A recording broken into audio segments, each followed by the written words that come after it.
Okay, everyone, we have Coach Lorbiecki with us today, coming straight out of Colorado from the U.S. Air Force Academy.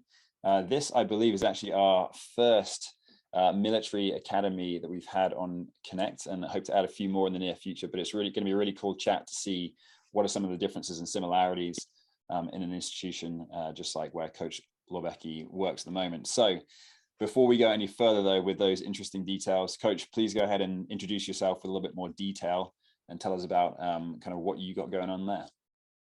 Yeah, my name is Taylor Lorbiecki. I'm a strength and conditioning coach and instructor of physical education at the United States Air Force Academy in Colorado Springs, Colorado. I took that job in 2018, so we're going on 4+ years already. It's amazing how fast time really flies. Very unique experience for me. Definitely not what I expected, but in a lot of ways better than what I expected. So it's a pretty awesome place. It's unique, one of 3 service academies in the country. And it's been a great place for me to really kick off my career in Division I athletics and get a taste of the military and tactical training aspect of it as well. So prior to USAFA, I was at a private facility in Wisconsin as the director of sports performance there. Worked primarily with kids ages 10 to 18. So that was a really unique experience and definitely made me a much better coach. So grateful to have that opportunity there in my home, Wisconsin. And then prior to that, I had 2 very formative internships. The first one was at US Ski and Snowboard in Park City, Utah. Got to work leading up to an Olympic cycle. So it was a really unique experience there. Exposed me to snow sports, which was very different than the court and field sports I had been exposed to previously. So definitely a unique experience.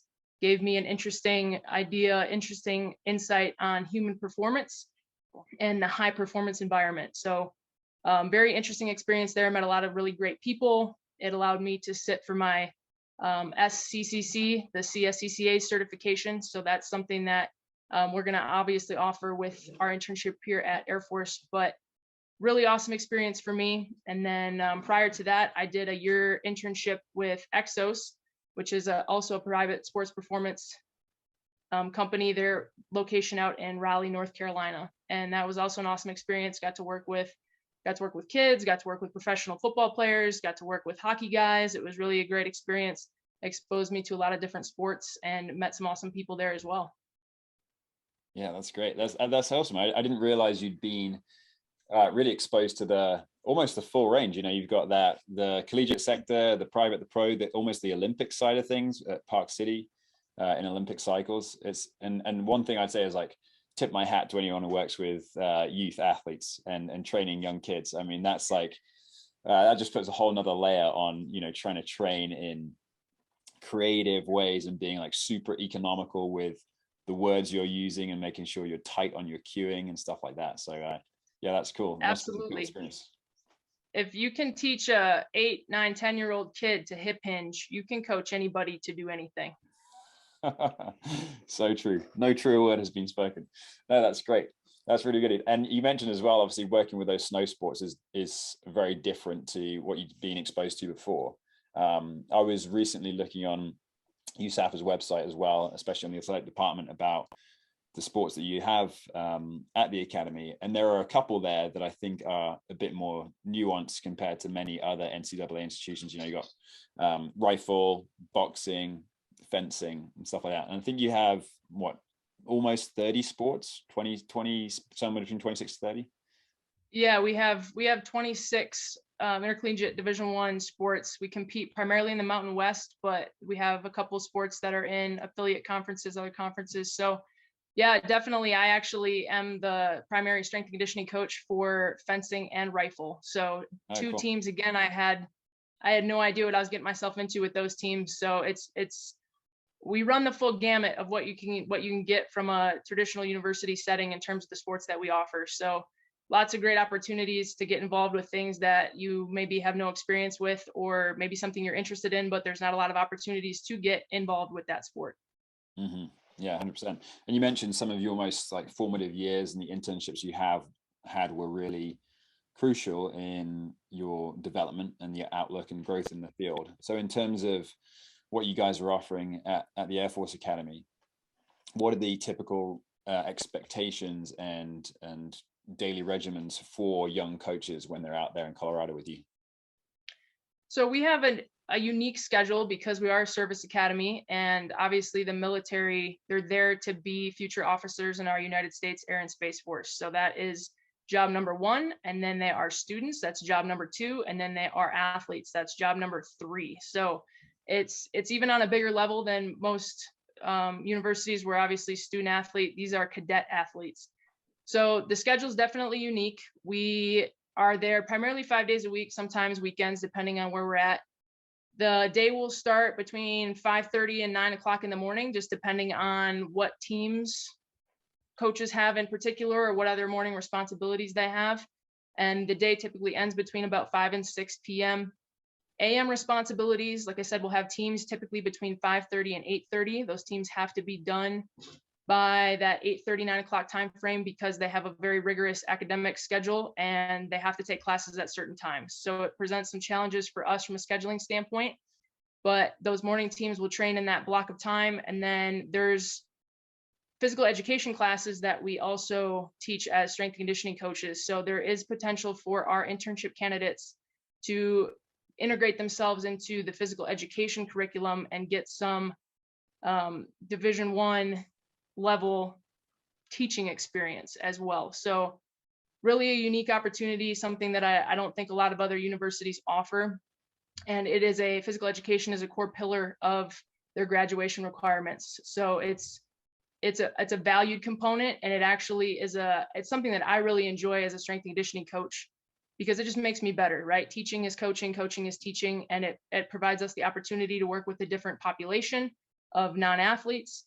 And it challenges me on a different level. It challenges us as strength and conditioning coaches on a different level to connect and facilitate our physical education mission with those cadets. So there's potential for that. And then the PE classes will run from 7:45 to 11 a.m. And then in the midday, that's where we're going to run our internship curriculum in terms of some of the assignments and practical sessions that we're going to be doing. We also use that as our personal workout or our personal training time. And then obviously if we have any meetings or anything like that, it's going to occur but usually between about 11 a.m. and 2 p.m. And then PM responsibilities, that's our core IC intercollegiate training block. So from 2 p.m. to 6 p.m. We have a few exceptions to that. We occasionally will go later, but generally it's a hard cutoff at 6 p.m. because they have to get up to the dining hall to eat. So again, it's a logistical nightmare sometimes, training 26 teams in 2 facilities in 4 hours, but we get creative and find ways to get it done. So it's a zoo sometimes, but it's a high energy environment and we love it. Yeah, I bet.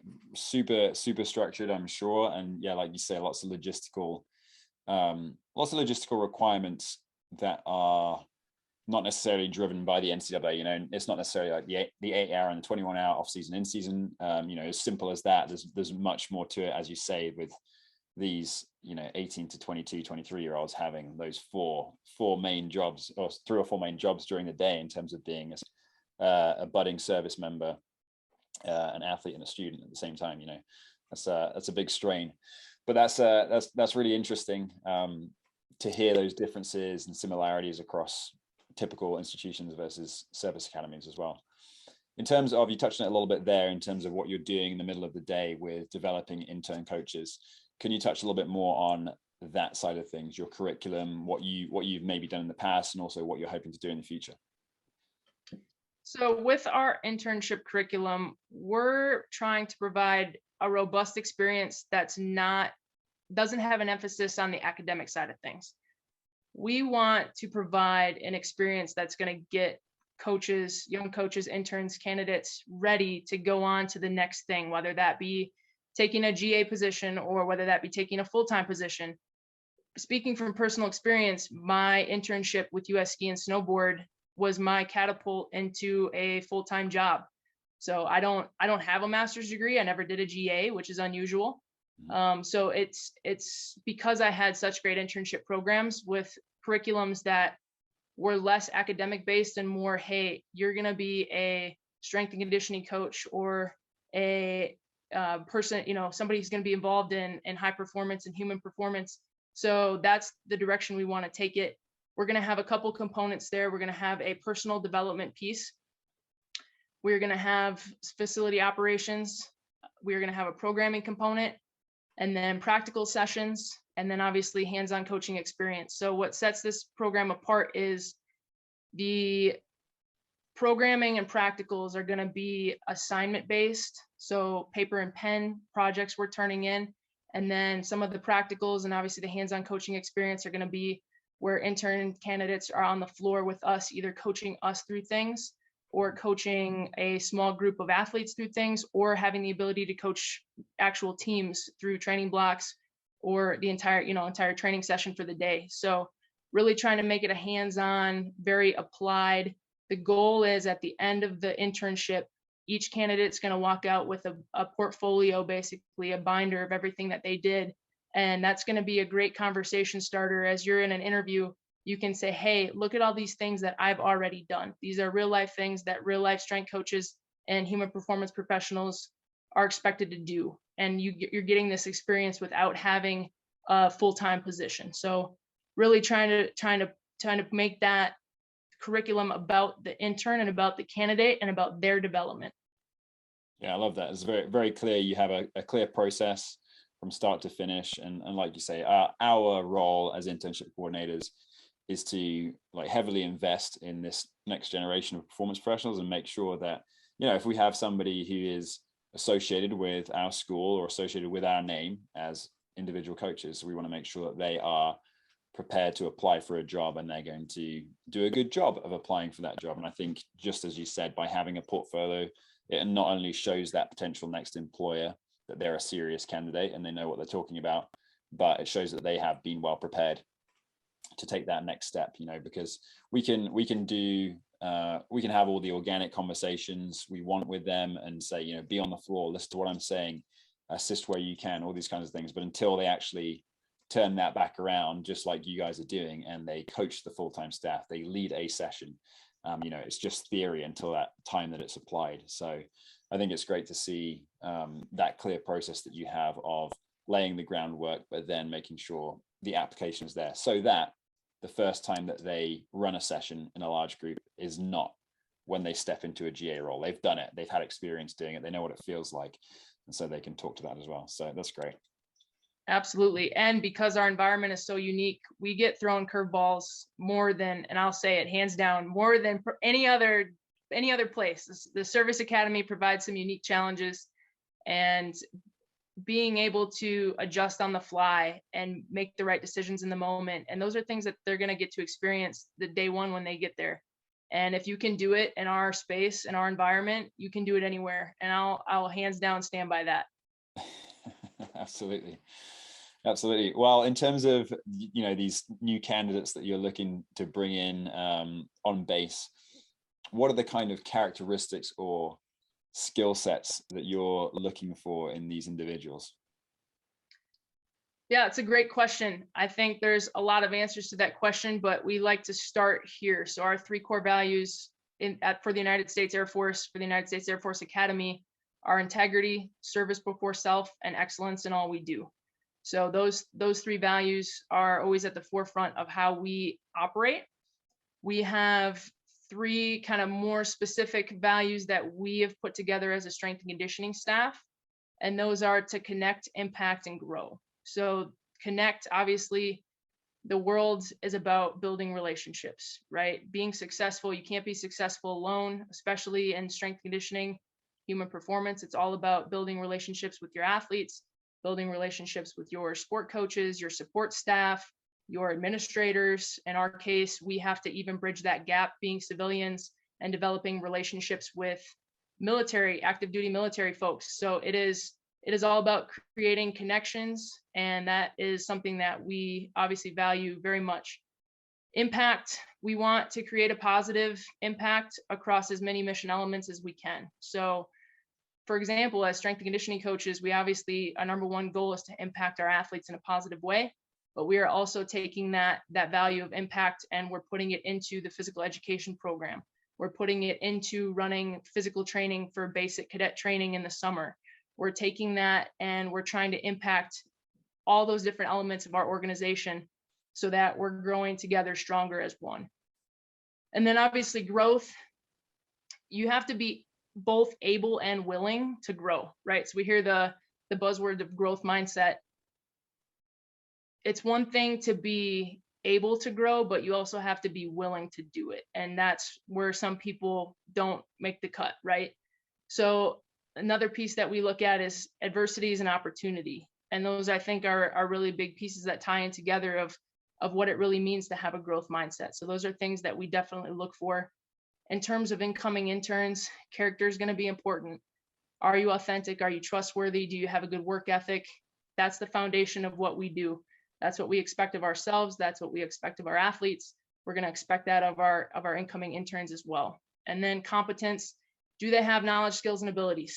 Obviously, if we have interns that are coming in with this big foundation, that's awesome. But we're also willing to take candidates who maybe don't have a lot of coaching experience, as long as they have the character and then the capacity, or that being able and willing to grow. If you have character and capacity, we can work on knowledge, skills, and abilities. But those are basically the three things that we're looking for, and then aligning to our values of connect, impact, grow.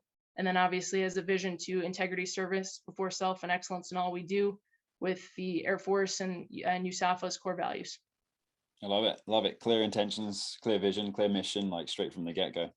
It's really nice. And I'm sure those three things, well, six things, I'm sure those six things come up time and time again in conversations with intern coaches. You're probably using that language frequently, right? Even on the floor during coaching sessions, to help direct and make sure everyone is singing from the same hymn sheet. We do. And I think it's an area that's definitely becoming more valued in strength and conditioning and human performance. But I think it's an area where, especially as young coaches, if you can understand the mission, the vision, the values, not only of your organization, but then cement those personally and create some alignment between those, that's where you're successful when you come into an environment, whether that's an internship environment or a GA or a full-time position. You have to know who you are first and be super solid in that, be able to convey that to whoever it is that you're interviewing with or coaching, and then aligning that to your organization. And that's where you hit the sweet spot. And that's, I think, one area that's probably people don't have a good awareness. Young coaches and young interns don't have a good awareness of how important that really is, and how that can lay a great foundation for long-term success at a school, university, or an organization. Right. Absolutely. Couldn't agree more. Well, one final question I have for you before we wrap things up here. And it's maybe a curveball, it may not be, but I'm just thinking from the perspective of young coaches who are watching this video and they're thinking, where should I develop next? And they're considering somewhere like the Air Force Academy. But let's say they are just like you mentioned yourself, they're a civilian, they're not tied to a military family necessarily, they don't have experience in a service capacity. What kind of words of advice would you necessarily have for someone who's thinking, should I approach an Air Force Academy role, or, a Naval Academy or the Army? Like, what kind of words of advice would you have in terms of stepping into an athletic department role at a service-based organization? Speaking from experience, I had no idea what I was getting into. With my position here, I had to teach physical education classes to cadets. I had no experience doing that. So it was definitely intimidating, and it caused me to have a lot of anxiety doing my interview. And then once I got the job, I'm like, oh, now it's go time. Like, I'm gonna have to figure this out. So my biggest advice would be, don't be intimidated by it, because some things are going to be the same as you think they are, and some things are going to be wildly different. And it's important to come into that experience just being ready to grow, being open to new perspectives, new ways of thinking about things, and just be a sponge, soak it all up, because there's tremendous amounts of opportunities in the tactical training arenas past the Air Force Academy or past Army West Point or the Naval Academy. There's a ton of positions that the Army, the Air Force, Space Force are putting into operational, day to day at those operational bases. So there's a lot of opportunity there. If that's something that you think you might be interested in, having service academy experience with cadet athletes is a great way to kind of bridge that gap. It provides you the opportunity to take it, and if you want to go into Division 1, 2, or 3, collegiate athletics, you have that route. If you decide, hey, I like the tactical piece of it, I want to go this route, it's a great resume builder for all those tactical opportunities that are emerging across the United States and even internationally. Yeah, that's great. Yeah, it's 100%. You hit the nail on the head. I think I've seen the number of like tactical organizations that are looking to hire human performance specialists, strength conditioning coaches, physical therapists. It's going through the roof. And some really unique opportunities more recently, especially. I think I remember seeing one at NASA recently for astronaut strength conditioning rehabilitation. So these are, some potential, not necessarily a stepping stone, being like, I know where I need to go and this is the place I have to go first, but there are, just as you say, there are an incredible number of opportunities that you may just be completely naive to, that stepping foot onto an Air Force base, an Air Force academy may open the doors to a lot of things that you just hadn't considered before. Absolutely. Yeah, definitely. It's a wide open area, and there's going to be even more positions and more potential to grow in that space as we move here in the future. So it's definitely a great thing to have on your resume if you have some of that experience going in, and it can be, you can spend your whole career in that tactical arena and be very successful. Absolutely. Well, Coach, thank you very much for your time. Obviously, anyone who's watching the video can check out any more of the details below, in terms of how to apply to a role. Obviously, we're recording this video for fall of 2022.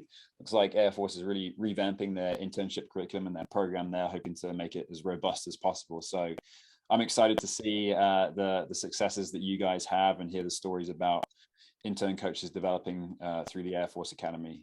Obviously, if anyone has any questions after watching this video, they can go ahead and reach out to the contact details on the page. But until that time, thank you very much for your time, and I'm sure we'll be in touch very soon. Appreciate it. Thank you. All righty.